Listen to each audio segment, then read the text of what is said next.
On a le plaisir d'accueillir Thierry Labarre, président de l'URPS, Arrête, arrête. qui va nous parler du méningo-B. Merci. Bon, comme je vous l'ai dit en introduction, moi je ne suis pas infectiologue, hein, je suis généraliste comme vous, j'en connais autant que vous. Voilà. Donc, juste pour faire un petit retour sur cette crise qui a quand même, qui nous a bien occupés durant l'hiver 2024-2025. Donc, juste un petit rappel. En France, une incidence en hausse, vous l'avez vu, avec surtout des sérotypes B pour 45%, 30% de W et 25% de Y, ce qui a permis de revoir évidemment les recommandations pédiatriques.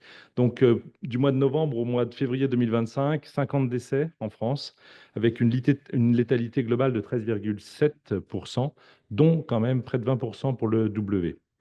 Revenons à nos moutons et à Rennes Métropole. Deux grappes identifiées, une sur Rennes Business School, école donc du nord de Rennes, et une famille du bassin rennais, dont un décès. Une seule et même souche de sérotype B, sans lien épidémiologique entre les deux grappes, ce qui a fait que, je vous passe les détails, déclenchement de la cellule de crise et décision donc de proposer la vaccination contre le méningocoque B à la population cible, c'est-à-dire les 15-24 ans, c'est-à-dire à peu près 117 000 personnes concernées sur la métropole rennaise. Une organisation très rapidement mise en place. Alors, on va parler oui, des centres de proximité. On peut commencer par la ville avec le public concerné, pouvant se faire vacciner auprès des professionnels de santé libéraux, qui sont bien identifiés maintenant, les médecins, les pharmaciens, les sages-femmes et les infirmiers.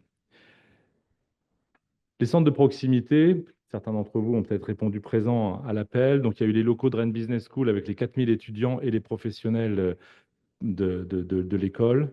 Et puis, 4 CPTS mobilisés dans la prise en place des deux centres de vaccination, celui du campus de Beaulieu, Rennes 1, par la CPTS Rennes Sud, et puis Ascoria sur le campus de Villejean, Rennes 2, par la CPTS d'Ille-et-Flume, Rennes Nord et Cœur de Rennes.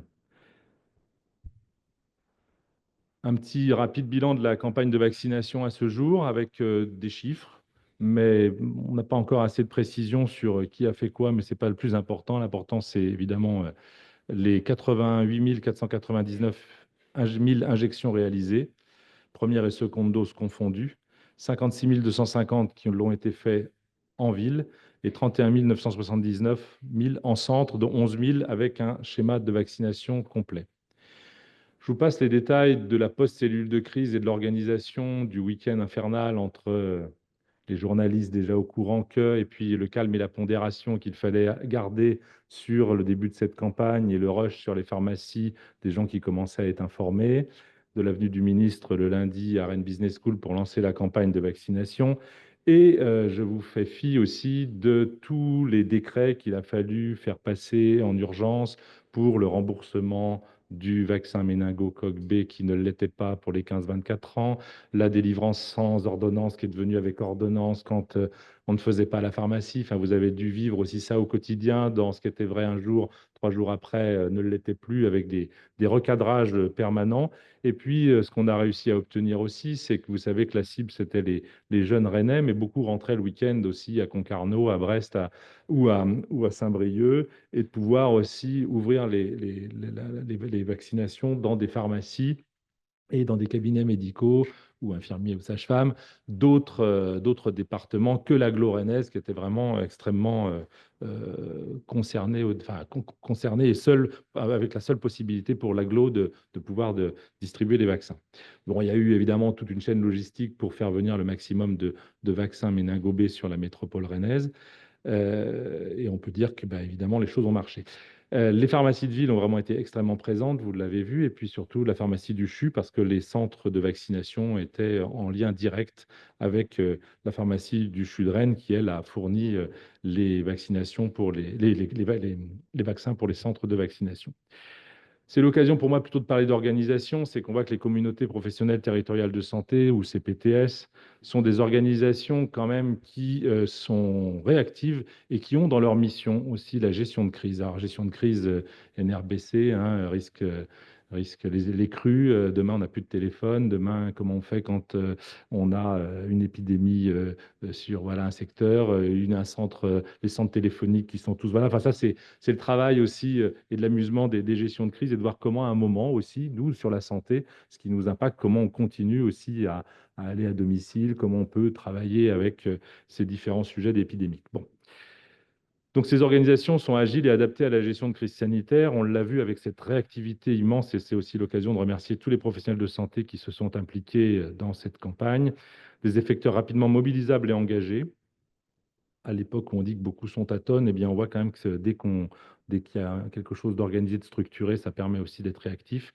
Des liens énormes avec les institutions, donc ARS, assurance maladie, préfecture, sécurité civile lors de cette crise. Des outils humains, encore une fois, et des structures opérationnelles, parce que c'est toujours pareil, il faut à un moment pouvoir faire transiter des fonds pour pouvoir rémunérer le salarié qui va accueillir dans un centre de vaccination. Donc le fait d'avoir des structures juridiques permet aussi de simplifier les choses et d'être réactif. Faire transiter, oui, je vous le disais, les fonds, et puis de pouvoir embaucher aussi du personnel non soignant pour pouvoir étayer ces gestions de crise. On le dit aujourd'hui, mais si c'est aussi l'expression du lien ville et hôpital aujourd'hui dans cette journée scientifique, c'est bien les liens aussi entre les pharmacies hospitalières et leur réactivité, et puis les liens entre l'appui aussi des infectiologues du CHU sur cette gestion de crise. C'était pour moi l'occasion de vous rappeler que la Bretagne aujourd'hui, avec l'appui de Gécolib, a été l'occasion de mailler globalement toute la Bretagne en communauté. Alors, la Bretagne, comme toujours, est un peu plus lente qu'ailleurs, mais souvent, il n'y a aucune coquille vide en Bretagne, même si aujourd'hui, on le sait, et c'est important de le rappeler, 20 à 25% des professionnels d'un territoire sont engagés dans des communautés. C'est variable, c'est une moyenne.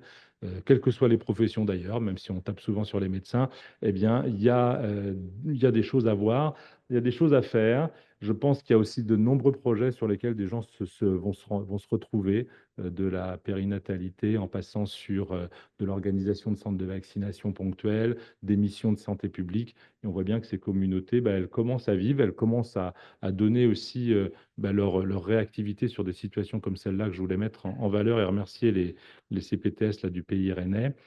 C'est aussi bah, l'avenir, c'est comment aussi continuer à travailler sur des projets dans ces structures qui sont nouvelles, avec aussi beaucoup de bémols à partager. Une évaluation est en cours et demandée par l'ensemble des participants, et notamment celle de l'Union des médecins libéraux, de voir ce qu'on y fait, comment on le fait. Et on le partage évidemment avec nos collègues des autres unions régionales qui représentent les autres professionnels de santé.